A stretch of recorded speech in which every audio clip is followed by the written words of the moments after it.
தகுதியா தகுதியா தகுதியா தகுதியா தகுதியா தகுதியா தகுதியா நீ தேர்வு தகுதியா நீ தேர்வு தகுதியா நீ தேர்வு தகுதியா நீ தேர்வு தகுதியா திறமையா திறமையா திறமையா திறமையா நீ தேர்வு திறமையா நீ தேர்வு திறமையா திறமையா திறமையா விட்டெடுத்து பரிசை எழுத விட்டெடுத்து பரிசை எழுத விட்டெடுத்து பரிசை எழுத விட்டெடுத்து பரிசை எழுத 10 லட்சம் கையிட்டு 10 லட்சம் கையுட்டு விட்டெடுத்து பரிசை எழுத விட்டெடுத்து பரிசை எழுத 10 லட்சம் கையுட்டா 10 லட்சம் கையுட்டா தகுதியா தகுதியா தகுதியா தகுதியா இதுதான் தகுதியா இதுதான் தகுதியா ஓர் இடத்தை தேர்ந்தெடுத்து இந்த நீட் தேர்வை விலக்கிக் கொள்ள வேண்டும் என்று மத்திய அரசை வலியுறுத்தி இந்த ஆர்ப்பாட்டம் நடைபெறுகிறது.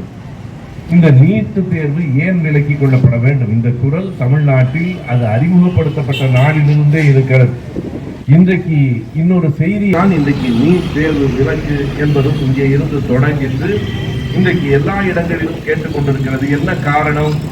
இந்த நீட் தேர்வு என்பது 10ஆம் வகுப்பு 12ஆம் வகுப்பு படித்து நல்ல மதிப்பெண்களை வாங்கிய ஏதோ ஏரோதானம் என்று வெற்றி பெற்றவர்கள் அல்ல, மிக நல்ல மதிப்பெண்களை 90 விழுக்காடு மதிப்பெண்களை பெற்ற பிள்ளைகள் கூட குறிப்பிட்ட ஒரு சாதியினர் மட்டுமே மேலே வர வேண்டும் என்பதற்காக இந்த இடத்தில் இப்படி நீட் என்கிற ஒரு தேர்வை கொண்டு வந்து நம்முடைய பிள்ளைகளினுடைய மருத்துவ கனவுகள் நசுக்கப்படுகின்றன.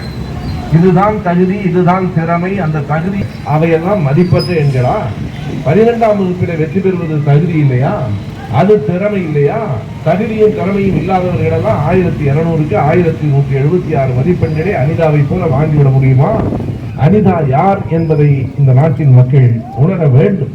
அரியலூருக்கும் செந்துறைக்கும் இடையிலே இருக்கிற கொடுமு என்கிற ஒரு சின்னஞ்சிறு கிராமத்திலே பிறந்தவர் அனிதா. அந்த கிராமத்திலேயே ஒட்டுமொத்தமாக படித்தவர்களின் எண்ணிக்கையை எடுத்து பார்த்தால் அது மிக குறைவு. அது மட்டுமல்ல, அந்த அனிதாவினுடைய அப்பா திருச்சியிலே மூட்டை கொடுக்கிற ஒரு தொழிலாளி. அப்படி ஒரு கூலி தொழிலாளியின் பெண் படித்து 1200க்கு 1176 மதிப்பெண்கள் வாங்கியிருக்கிறார் என்றால் அரசாங்கம் தானாக அழைத்து இடம் கொடுக்க வேண்டாமா? ஆனால் அந்த பெண்ணை நீட் தேர்வில் வெற்றி பெறவில்லை என்று சொல்லி அழுத்திய காரணத்தால் அந்த பெண் தற்கொலை செய்து கொண்டால் நம்முடைய பிள்ளைகள் தொடர்ந்து இறந்து போனார்கள்.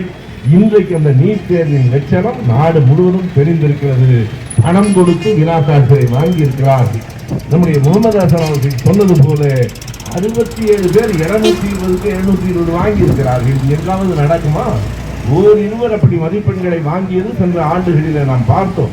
67 பேர், அதாவது 180 கேள்விகளுக்கு மிகச் சரியாக விடை எழுதி 720க்கு 720 மதிப்பெண்களை 67 பேர் வாங்கி இருக்கிறார்கள். அதில் ஹரியானாவிலே 6 பேர் ஒரே மையத்திலே படித்தவர்கள் 720 மதிப்பெண்கள் வாங்கியிருக்கிறார்கள் என்று சொன்னால் ஒட்டுமொத்தமாக இந்த நீட் தேர்வு என்பதே ஒரு மோசடி, நம்முடைய எதிர்காலத்தை முடக்குவது என்று தெரிந்து போகிறது. இன்றைக்கு உச்ச நீதிமன்றத்திலேயே அந்த வழக்கு நடைபெறுகிறது. உச்ச நீதிமன்ற நீதிபதிகளே இதில் நடந்திருக்கிற தவறுகளை சுட்டிக்காட்டுகிறார்கள். இதற்கு பிறகும் இந்த நீட் தேர்வு நீடிக்கலாமா? கடைசியாக வேண்டுமானால் ஒன்று சொல்லுகிறோம், நீங்கள் நீட் தேர்வை நீடிக்கவே வேண்டும் என்று விரும்பினால் அந்தந்த மாநிலங்களினுடைய விருப்பத்திற்காக செய்கிறீர்கள். எந்த மாநிலம் வேண்டாம் என்று சொல்லுகிறதோ அவர்களுக்கு மட்டுமாவது விலக்கு கொடுப்பது என்பதுதான் அடிப்படை அறம். அந்த அறம் கூட இல்லாத இந்த ஒன்றிய அரசை கண்டித்து நீட் தேர்வை விலக்கிக்கொள் என்பது மட்டுமல்ல, இந்த ஒன்றிய அரசின் அடாவடித்தனமான போக்கையும் கண்டித்துத்தான் எங்கள் அமைப்பு மட்டுமல்ல, மிகப்பெரிய கட்சிகள், பல்வேறு அமைப்புகள் எல்லோரும் இந்த ஆர்ப்பாட்டங்களை, போராட்டங்களை நாடு முழுவதும் நடத்தி கொண்டிருக்கிறோம். இந்த போராட்டம் வெற்றி பெறுகிற வரையில் தொடரும். நீட் தேர்வு என்பது விலக்கப்படுகிற வரையில் இப்படிப்பட்ட போராட்டங்களும் ஆர்ப்பாட்டங்களும் நடைபெறும். பொதுமக்களே, மாணவர்களே, இந்த போராட்டம் உங்களுக்காக, உங்களின் எதிர்காலத்திற்காக. எனவே நீங்களும் இந்த போராட்டங்களுக்கு ஆதரவு தர வேண்டும் என்று கேட்டு இந்த ஆர்ப்பாட்டத்தினை சிறப்பாக ஏற்பாடு செய்திருக்கிற திராவிட இயக்க தமிழர் பேரவையினுடைய துணை பொதுச் செயலாளர் ஷேக் தாவூத் உள்ளிட்ட நண்பர்களுக்கு நன்றி கூறி விடைபெறுகிறேன். நன்றி, வணக்கம். மறக்காம சர்ப்ரைஸ் பண்ணுங்க. தேங்க்யூ.